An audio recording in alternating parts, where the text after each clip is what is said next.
Bonjour tout le monde, et bienvenue dans cette nouvelle vidéo. La mémoire immunitaire, ses composantes, et son importance. Cette mémoire est en fait, une capacité incroyable de notre système immunitaire, étroitement liée à l'immunité adaptative. On sait déjà qu'en éliminant les agents pathogènes, l'immunité adaptative, laisse aussi une protection durable, qui est la mémoire immunitaire. Mais quelle preuve indique que notre corps est capable de garder une mémoire immunitaire, après avoir éliminé un agent pathogène? D'après les constats, tout premier contact avec un antigène, la réponse immunitaire adaptative est lente, faible, et ne couvre qu'une courte période. Alors que le deuxième contact, avec le même antigène, déclenche une réponse adaptative, rapide, forte, et qui couvre une longue période. Nous illustrons ces réponses immunitaires, à partir de la concentration d'anticorps produits.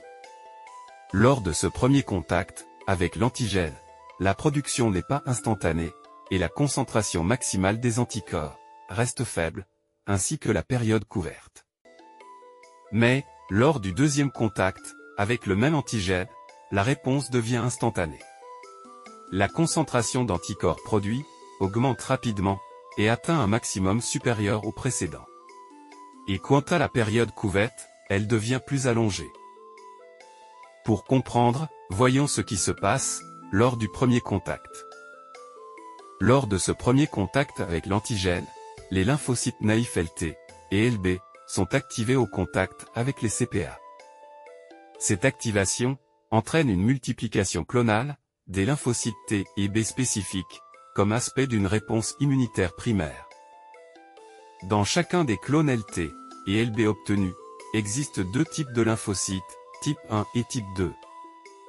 Les lymphocytes du type 1 vont se différencier en cellules effectrices. Ainsi, les lymphocytes B se différencient en plasmocytes, cellules sécrétrices d'anticorps.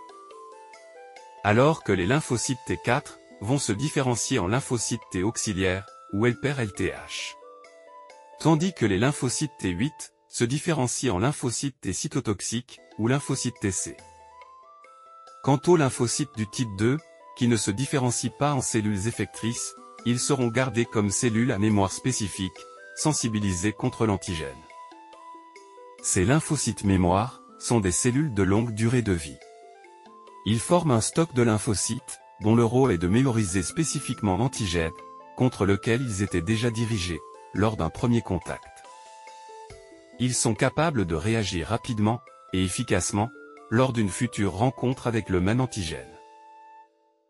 C'est ce qui explique la différence entre les deux réponses immunitaires, lors du premier contact, et du deuxième contact, avec le même antigène.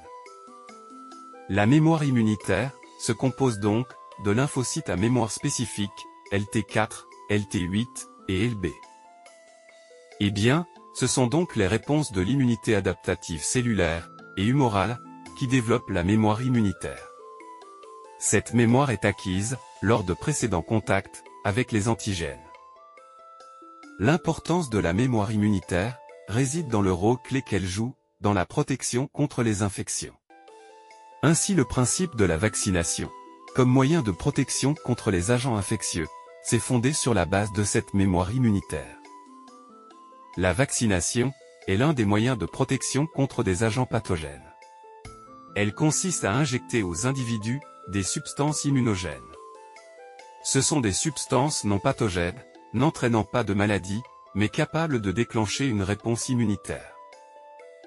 Lors de la première injection d'un vaccin, la réponse immunitaire est lente et peu intense, mais elle engendre une mémoire immunitaire durable.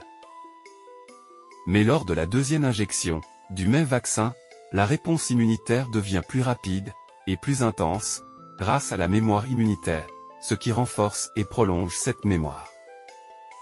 C'est ainsi que l'immunité adaptative met en place des cellules mémoire spécifiques, lymphocytes B, lymphocytes T et plasmocytes. Elles constituent ensemble une mémoire immunitaire, assurant une protection durable contre les infections.